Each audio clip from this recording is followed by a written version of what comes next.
Hello दोस्तों, कैसे हो आप सब। स्वागत है आपका अपने चैनल द बिग ट्यूटोरियल पे। और हम लोग class 10th NCERT math solve कर रहे हैं। उसमें अध्याय 4 की प्रश्नावली 4.3 पर आ चुके हैं और इस प्रश्नावली के प्रश्न 1 से लेकर के 9 तक हम लोग पहले से हल कर चुके हैं।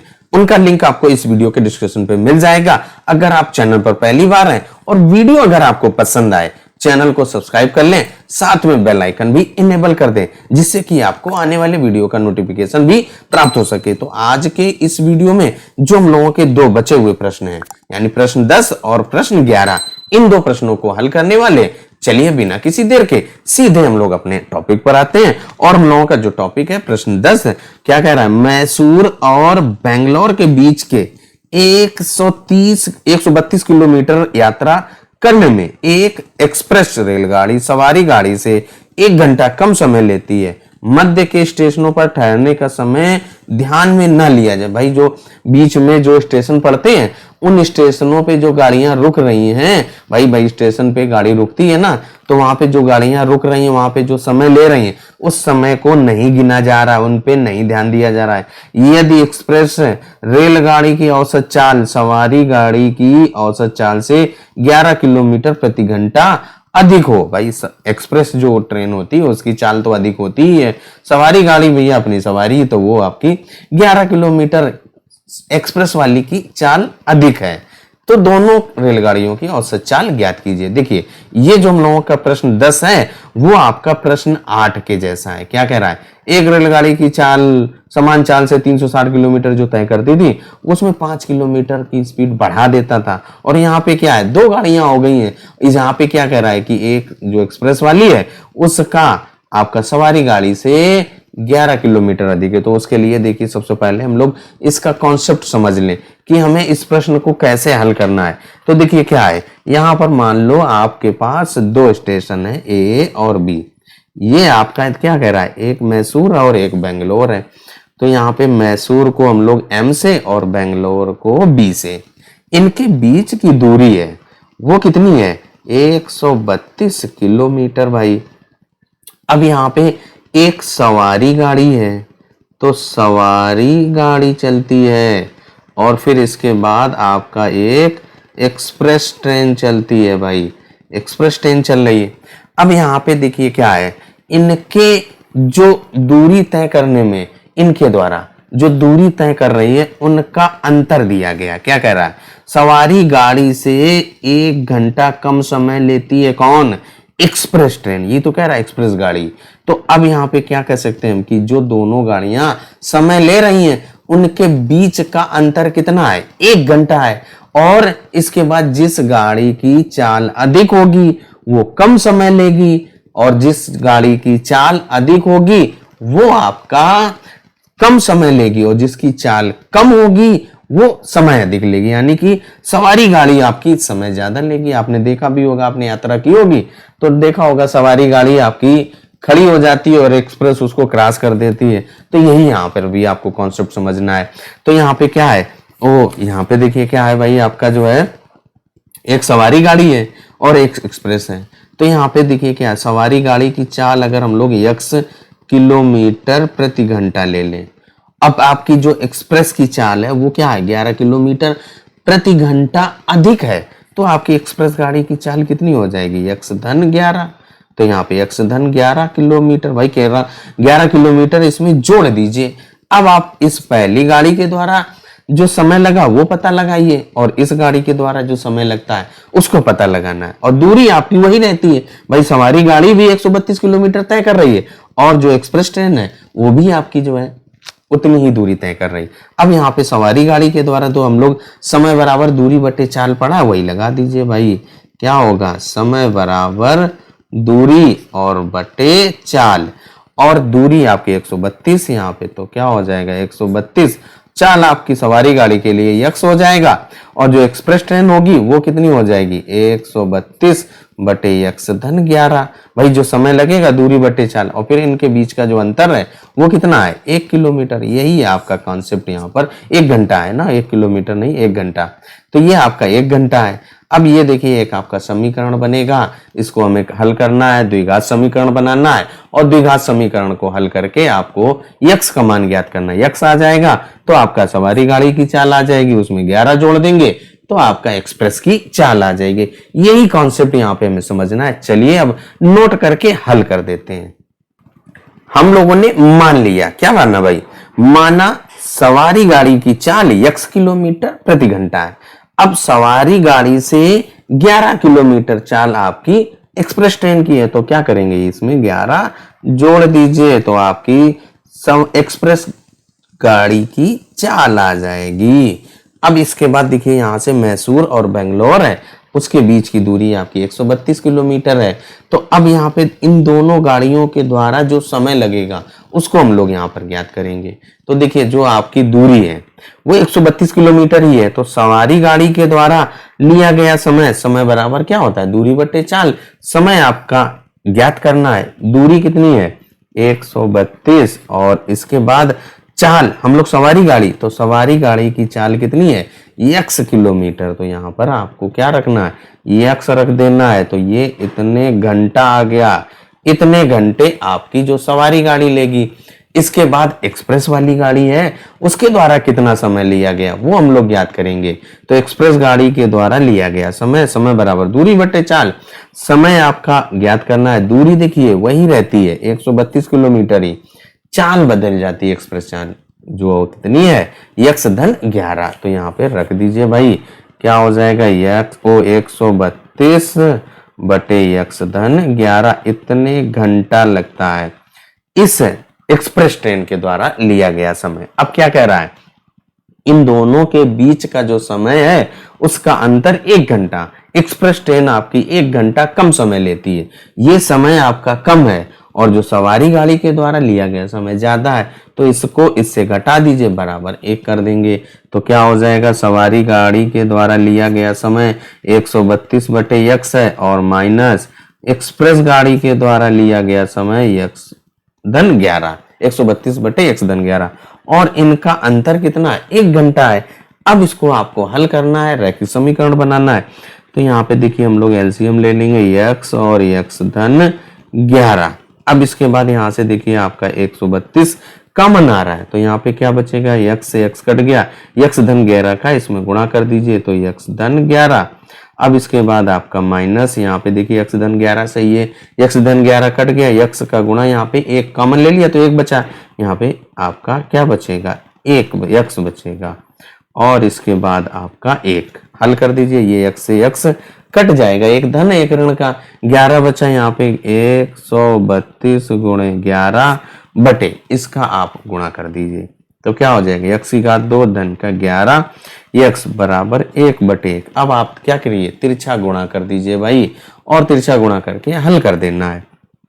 x की घात 2 धन का 11x, इसमें x गुणा करेंगे। अब 132 गुणे 11 तो 11 दूनी 22 और हासिल 2, 11 33 और 2 क्या हो जाएगा 35 और इसके बाद 11 एकम 11 और 3 14, इतना आया। इसको इधर ले आइए, x की घात 2 धन का 11x माइनस का 1452 बराबर 0।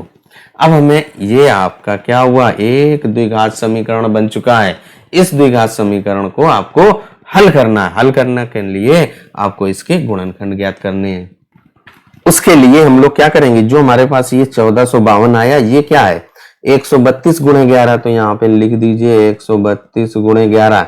132 के और गुणनखंड कर दीजिए तो 2 दूनी 4 और फिर इसके बाद 3 और इसके बाद 11, 12 और 11 का गुणा करेंगे तो आपका 132 आता और फिर ये आपका 11। अब इन संख्याओं को ऐसे आपको व्यवस्थित करना है कि आपका 11 आ जाए, यही तो है ना, देखिए 11। अब यहाँ पे क्या कीजिए, देखिए 2 दूनी 4 और 4 को 11 से गुणा कीजिए और फिर इसके बाद यहाँ पर 11 से 3 गुणा कीजिए तो आपका 44 और गुणे 33 है ना, 11 चौक 44, 11 था 33। अब आप 44 से 33 घटा दीजिए तो आपका 11 हो गया, यानी कि आपने जो द्विघात समीकरण था उसको विभक्त कर लिया, मध्य पद को वो आप लिख सकते हैं 44 से 33 घटा दीजिए तो आप यहाँ पे लिख दीजिए भाई x की घात 2 धन ये आपका क्या हो जाएगा 44 माइनस 33 और फिर x माइनस 1452 बराबर 0। इसके बाद आप यहाँ पे ब्रैकेट खोल दीजिए, x की घात 2 धन का 44x और इसका इसमें गुणा करेंगे माइनस का 33x और माइनस का 1452 बराबर 0। अब इसके बाद हम लोग क्या करते हैं भाई, पहले दो पद लेते हैं और आखिरी के दो पद, इनका जोड़ा बनाते हैं और पहले दो पद में से क्या कॉमन आ रहा है आप उसको देखिए। यहाँ से आपका x कॉमन आ रहा है तो क्या हो जाएगा x धन 44 और फिर यहाँ से माइनस का 33, x धन 44 अब आपका बराबर 0। इसके बाद आगे हल करते हैं। x धन 44 आपका फिर से कॉमन आ रहा है, कॉमन ले लीजिए भाई x धन 44, तो x धन 44 और अगले ब्रैकेट में ये x और माइनस 33 बचेगा, तो ये x माइनस 33 और बराबर 0। अब आपने क्या किया, गुणनखंड कर लिए। अब इसके बाद हम लोग क्या करेंगे, इससे x का मान ज्ञात कर लीजिए भाई। तो एक बार हम लोग क्या करेंगे, x धन 44 बराबर 0 करेंगे, तो यहाँ से x बराबर आपका माइनस का 44 आएगा। इसके बाद हम लोग अगले स्टेप में क्या करेंगे, एक बार x माइनस 33 बराबर 0 करेंगे तो आपका x का मान आएगा x माइनस 33 बराबर 0। तो आपका यहां से x बराबर क्या आ जाएगा, 33 आ गया। x के आपके दो मान आए। अब यहाँ पे देखिए x आपने क्या लिया था, ये x हम लोगों ने क्या किया था, माना सवारी गाड़ी की चाल और किसी भी गाड़ी की चाल आपकी ऋणात्मक नहीं होगी, तो इसलिए जो हमने पहला मान निकाला था माइनस 44 उसको आप नहीं लेंगे, तो यहाँ पे लिख देंगे अतः सवारी गाड़ी की चाल बराबर 33 किलोमीटर प्रति घंटा। सवारी गाड़ी की चाल हम लोगों ने ज्ञात कर लिया, वो 33 किलोमीटर प्रति घंटा आ गया। अब यहां से आप क्या करेंगे, एक्सप्रेस गाड़ी है और एक्सप्रेस गाड़ी की चाल आपकी x धन 11 है, तो यही यहां पर आपको लिख देना है, ये x धन 11, x का मान ये आपका है ना 33, तो यहाँ पे क्या हो जाएगा 33 धन 11 जोड़ दीजिए 44 किलोमीटर प्रति घंटा, यही हम लोगों के आंसर हो जाते हैं। और आपका जो 9वां प्रश्न 10वां प्रश्न है वो आपका हल हो गया। अब इसके बाद अगले वीडियो में अगला प्रश्न हल करते हैं और अगले वीडियो में जो हम लोग प्रश्नावली 4.4 हल करेंगे भाई। तो देखिए आपका जो यहाँ पे कॉन्सेप्ट क्या था वो हमने समझा और प्रश्न को हल किया। अगर आपको वीडियो पसंद आया हो, कॉन्सेप्ट समझ में आया हो, एक्सप्लेनेशन समझ में आया हो, आपकी जो प्रॉब्लम है वो सॉल्व हो गई हो, तो आपसे एक रिक्वेस्ट है कि चैनल में पहली बार है तो चैनल को सब्सक्राइब कर लो, साथ में बेल आइकन भी इनेबल कर देना, जिससे कि आपको ऐसे ही इंफॉर्मेटिव और इंटरेस्टिंग वीडियोस प्राप्त हो सके। एक बार इसको जरा सा रिवाइज कर लेते हैं, फिर हम लोग अगले प्रश्न को हल करते हैं। देखिए जो एक मैसूर और बेंगलोर के बीच की दूरी 132 किलोमीटर की थी, उसको एक सवारी गाड़ी और एक एक्सप्रेस गाड़ी तय करती हैं।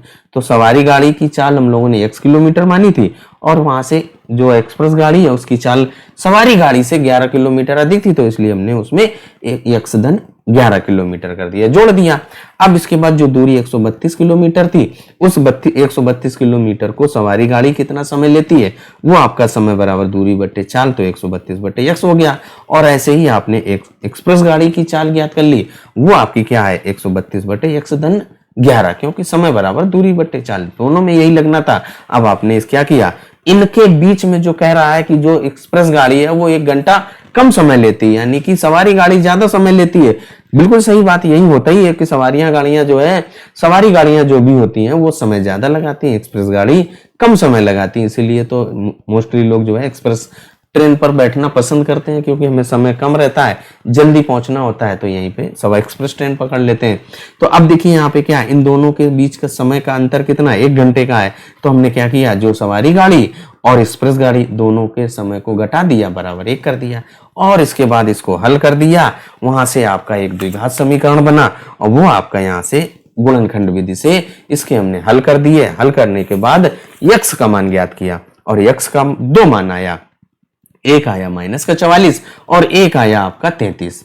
अब इसके बाद देखिए जो आपकी गाड़ी है, गाड़ी की चाल आपकी कभी ऋणात्मक नहीं होगी, तो इसलिए माइनस का 44 आप उसको भूल जाइए और जो आपने धन का 33 निकाला है उसको मानेंगे। तो यही आपकी सवारी गाड़ी की चाल हो जाएगी। और जो एक्सप्रेस गाड़ी की चाल थी वो x धन 11 थी, तो यहाँ पे x का मान 33 रख दिया, उसमें जोड़ दिया, वो 44 किलोमीटर प्रति घंटा आ गया। यही हम लोगों का आंसर हो गया। प्रश्न 10 आपका हल हो गया। अब आ जाइए अगले प्रश्न पर।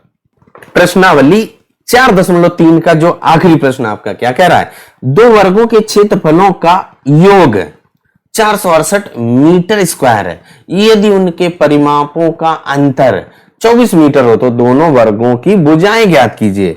तो देखिए सबसे पहले हम लोग क्या करते हैं, जो भी हमारा प्रश्न दिया गया है उस प्रश्न को पहले समझते हैं कि हम लोग कैसे हल करेंगे, तब जाकर के हम लोग प्रश्न को नोट करके हल करते हैं। अब यहाँ पे देखिए जो आपका प्रश्न दिया गया उसका पहले कॉन्सेप्ट भाई समझ लेते हैं, और जब आपको कॉन्सेप्ट समझ में आ जाएगा तो आप चाहे तो जहां से मैंने कॉन्सेप्ट समझा करके आपको छोड़ दिया वहीं से स्किप कर सकते हैं, जो सोल्यूशन है आप खुद कर सकते हैं। और अगर आप नहीं कोई प्रॉब्लम है तो आप कमेंट बॉक्स में कमेंट करके बता सकते हैं, मैं उसको फिर से सॉल्व करके एक्सप्लेन करके बता दूंगा। यहाँ पे देखिए क्या कह रहा है कि आपके दो वर्ग हैं, तो यहाँ पे हमने क्या किया, दो वर्ग बना लिया। अब यहाँ पे इन दोनों वर्गों के क्षेत्रफलों का योग दिया गया है, तो यहाँ पे भाई वर्ग है तो वर्ग का कोई भुजा होगी, तो हम लोग क्या करते हैं कि जो पहला क्षेत्र वर्ग है उसकी भुजा x मान लेते हैं और जो दूसरा वर्ग है उसकी भुजा y मान लीजिए। अब इनके जो क्षेत्रफल होगा, पहली जो वर्ग है इसका क्षेत्रफल, वर्ग का क्षेत्रफल का फार्मूला क्या होता है भाई, वो आपका क्या होता है, भुजा की घात 2, यही तो होता है भुजा की घात 2। तो यहाँ पे भुजा x है तो ये क्या हो जाएगा, x की घात 2, और यहाँ पे भुजा y है तो ये क्या हो जाएगा, y की घात 2। अब अगर इनके क्षेत्रफलों को आप जोड़ते हैं, योग करते हैं, तो योग करने पर आपके पास कितना आता है, 468 आता है। तो यहाँ पर रख दीजिए, योग बराबर है आपका 468। तो यहाँ से देखिए आपका एक समीकरण बन रहा है, क्या है, x की घात 2 धन y की घात 2 बराबर 468। इसको आप पहला समीकरण दे देंगे। अब इसके बाद यहाँ पे क्या कह रहा है, दूसरी कंडीशन, इनके परिमापों का अंतर। देखिए जो पहला वर्ग था इसकी भुजा आपने x ली थी, और जो वर्ग का परिमाप क्या होता है, वर्ग का परिमाप बराबर होता है 4 गुणे भुजा या चारों भुजाओं का योग। अब एक भुजा x है तो ये भी तो x होगी, ये भी x होगी, ये भी x होगी, यहाँ पे y तो ये भी y, ये भी y, ये भी y, चारों भुजाएं y, इनको जोड़ेंगे तो इनका परिमाप कितना आएगा, 4x आएगा। इसका परिमाप कितना आएगा भाई, 4y। अब क्या कह रहा है, इनके परिमापों का अंतर, तो परिमाप आपने ज्ञात कर लिया 4x, इनका अंतर तो अंतर कर दीजिए यानी घटा दीजिए। कितना आता है आपके पास, 24 आता है, 24 है तो 24, ये आपका दूसरा समीकरण बन जाएगा। अब आप इन दोनों समीकरणों को हल करेंगे और इसके बाद x और y के मान ज्ञात कर लेंगे, तो आपके दिए गए वर्गों की भुजाएं आ जाएंगी। यही आपका कॉन्सेप्ट था, यहीं तक आप इसको आप हल करना अगर आप सीख लिए हैं तो आप हल कर सकते हैं। आप वीडियो को यहीं से स्किप कर सकते हैं, और इसके बाद अगर नहीं कर पाए तो मैं इसको आगे नोट करके सॉल्व करता हूं। माना पहले वर्ग की भुजा बराबर x मीटर, जो हमारा ये पहला वर्ग है इसकी भुजा x मीटर और जो दूसरा वर्ग है इसकी भुजा y मीटर ले लिया। अब इसके बाद जो आपका पहला वर्ग है उसका क्षेत्रफल का फार्मूला क्या होता है भाई, भुजा की घात 2। भाई वर्ग का क्षेत्रफल क्या होता है, भुजा की घात 2, भुजा आपकी क्या है, x है तो x की घात 2 आ जाएगा। और जो दूसरा वर्ग है उसका क्षेत्रफल क्या होगा, भुजा की घात 2, यहाँ पे लिख दीजिए भुजा की घात 2, और भुजा आपकी y है तो उसकी घात 2। अब यहाँ पे क्या कह रहा है कि इन दोनों के वर्गों यानी इन दोनों वर्गों के क्षेत्रफल का योग आपका 468 है। तो यहाँ पे क्या हो जाएगा भाई, आपका x की घात 2 धन y की घात 2 बराबर आपका 468, और ये हम लोगों का पहला समीकरण बन गया। अब इसके बाद पहले वर्ग का परिमाप और दूसरे वर्ग का परिमाप ज्ञात करते हैं, और उनका अंतर 24 है। पहले वर्ग का परिमाप क्या होगा, वर्ग का परिमाप का फार्मूला क्या होता है, 4 गुणे भुजा। तो यहाँ पे 4 और गुणे भुजा आपकी x, तो आपका क्या हो जाएगा भाई 4x। इसके बाद जो दूसरा वर्ग है उसका परिमाप क्या हो जाएगा, 4 गुणे भुजा, भुजा आपकी y है तो 4y हो गया। अब इसके बाद यहाँ पे क्या है, इनके वर्ग यानी जो वर्ग आपके दिए गए इनके परिमापों का अंतर कितना है 24 मीटर, यही तो कह रहा है। तो यहाँ पे क्या हो जाएगा, पहले वर्ग का परिमाप 4x, दूसरे वर्ग का परिमाप 4y बराबर आपका 24 है। इसके बाद ये आपका दूसरा समीकरण बन गया। अब हमें क्या करना है, दोनों समीकरणों को हल करना है। अब देखिए सबसे पहले यहाँ से देखिए आपका 4 कॉमन आ रहा है, तो 4 कॉमन ले लीजिए, तो क्या हो जाएगा x माइनस का y बराबर 24। इसके बाद देखिए आप क्या करें, यहाँ से इस 4 का इधर भाग हो जाएगा, तो x माइनस वाई बराबर आपका 24 आ गया। अब आप देखिए क्या, यहाँ से x का मान निकालिए और वो यहाँ पर रख दीजिए, तो आपका केवल y के पदों में रहेगा, y का मान आ जाएगा। तो देखिए क्या हो जाएगा, इस यहाँ से x का मान क्या आ जाएगा 24 धन y, क्योंकि ये ऋण का था इधर आएगा जुड़ गया, तो ये आपका क्या हुआ, x का मान 24 धन y आया। अब यहाँ पे क्या लिख देंगे, x का मान समीकरण 1 में रखने पर। देखिए अब यहाँ पे हम लोगों को थोड़ा सा मिस्टेक हो गया, यहाँ पे जब आप 4 से भाग देंगे तो 6 बचेगा, तो ये जो 24 था ये आपका क्या हो जाएगा, x बराबर 6 धन y।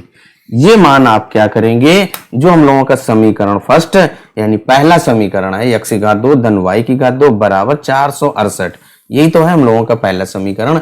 x की घात 2 धन y की घात 2 बराबर 468 यहाँ पर रखने वाले। तो देखिए आप क्या कीजिए, x की जगह पे 6 धन y रख दीजिए, तो यहाँ पे क्या हो जाएगा 6 धन y और उसकी घात 2 और यहाँ पे y की घात 2 बराबर 468। अब इसके बाद यहाँ पे देखिए a धन b की घात 2 का समीकरण जो सर्व समीकरण पढ़ चुके हैं वो लग जाएगा, तो यहाँ पे क्या हो जाएगा 36 a की घात 2 धन y की घात 2 फिर इसके बाद धन का 12y, 6 दूनी 12 और ये y की घात 2, इस 468 को इधर ले आइए, तो माइनस का 468 और बराबर 0। अब इस समीकरण को आपको केवल हल करना है। अब जो आपका देखिए y की घात 2 ये y की घात 2 क्या हो जाएगा आपका 2y की घात 2 और यहाँ पे धन का 12y। अब इसके बाद देखिए यहाँ पे हम लोग जब इससे इसको घटाएंगे, एक धन का एक ऋण का तो घट जाएगा, ज्यादा ऋण के हैं तो ऋण का चिन्ह, यहाँ पे 8 से 6 घटाएंगे तो 2 3 और 4 432 और बराबर 0। अब यहाँ से देखिए 2 सभी से कॉमन आ रहा है, तो आप भी कॉमन ले लीजिए, तो 2 कॉमन ले लीजिए, तो y की घात 2 धन का 6y और माइनस इसमें 2 से भाग कर देंगे तो 216 और बराबर 0। ये 2 आपका इधर भाग में आएगा तो 0 रहेगा, तो वो आपका 0 बना रहने दीजिए। अब इसके बाद देखिए हम लोग क्या करेंगे, इसको और हल कर दीजिए, तो देखिए क्या हो जाएगा, ये आपका y की घात 2 धन का 6y और माइनस का 216 बराबर 0। अब हमें क्या करना है, इसको गुणनखंड विधि से इसके गुणनखंड करने हैं, तो देखिए आपका जो 216 होता है, इस 216 को हम लोग लिख सकते हैं 6 6 6 6 सरंग 36 छंगा 216। अब जो आपका 6 है इसको आप क्या लिख सकते हैं 3 गुणे 2। अब आप क्या कीजिए, देखिए एक 3 इसको दे दीजिए, एक 2 इसको, 3 से 2 घटाइए तो 1 बचेगा और हमें 6 लाना है, यानी कि 6 3 18 और 6 दूनी 12, 18 से 12 घटा दीजिए तो आपका क्या बचेगा 6 बचेगा। यही आपका यहाँ पे देखिए मध्य पद विभक्त हो गया, गुणनखंड हो चुके हैं। तो आप क्या करेंगे, आप केवल गुणनखंड कर दीजिए भाई। तो देखिए यहाँ पे हम लोगों का y की घात 2 धन का जो 6y है इसको हम लोग लिख सकते हैं 18 माइनस 12, तो यहाँ पे 18 माइनस 12 y और माइनस का 216 बराबर 0। अब ब्रैकेट खोल दीजिए, तो y की घात 2 धन इस y का गुणा 18 और 12 दोनों में होगा और पहले धन का चिन्ह है तो इसलिए चिन्हों में कोई परिवर्तन नहीं होगा, तो 18y माइनस का 12y माइनस का 216 बराबर 0। पहले 2 पद और आखिरी 2 पद का जोड़ा बना करके कॉमन लेते हैं, तो आप भी कॉमन ले लीजिए। तो पहले 2 पदों में से आपका y आएगा कॉमन, तो y धन 18 और यहाँ से आपका माइनस का 12 आएगा, तो y धन 18 और बराबर 0। अब इसके बाद देखिए आपका y धन 18 फिर से कॉमन आ रहा है, तो y धन 18 और यहाँ पे y माइनस 12 और बराबर 0। अब आप क्या कीजिए, यहाँ से y का मान ज्ञात कर लीजिए भाई, तो क्या हो जाएगा y धन 18 बराबर 0, तो यहाँ से y बराबर क्या आएगा माइनस का 18। अब यहाँ पे y का एक मान हम लोगों ने ज्ञात कर लिया। अब क्या कीजिए, ये y माइनस 12 बराबर 0 कर दीजिए, तो y माइनस 12 बराबर 0। तो यहां से आपका जो y बराबर 12 आ जाएगा।